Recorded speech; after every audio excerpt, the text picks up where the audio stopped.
Hey, it's MJ from Selling the ATL. Today I'm going to talk to you about months of inventory.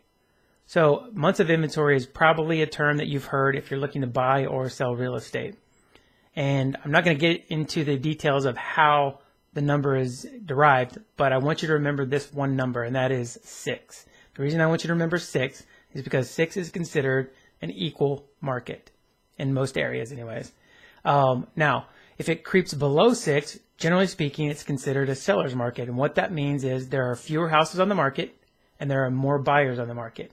So what does that mean if you're a seller? If you're a seller, that means that you've got less competition for your house, which means you're probably going to get close to your asking price as long as you're reasonably priced. You're probably not going to have to give up too many concessions, and you're probably not going to be asked to pay closing costs, or if you do, it's going to be minimal.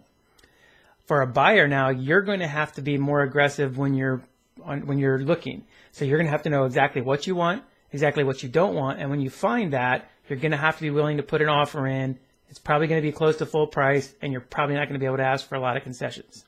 Now, on the flip side of that, if the months of inventory goes above 6, it's considered a buyer's market, and it's considered a buyer's market because there are usually more houses on the market than there are buyers. So what that means for a seller is you have more competition now. There are more houses that buyers are getting a chance to look at. So you're going to have to make sure that your house is priced aggressively, maybe even a little bit below market value. You're going to have to make sure that the repairs are made, or you're going to be willing to do repairs if a buyer asks for it. And then you're probably going to have to plan on paying some seller contribution to closing costs. So just keep that in mind for buyers.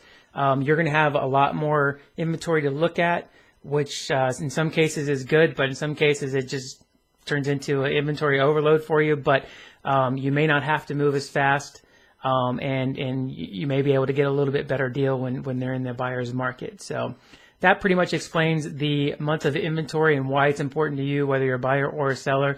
If you have any other questions, you can contact me. My information is below. Also, make sure you subscribe to my YouTube channel. This is MJ, and I'm out.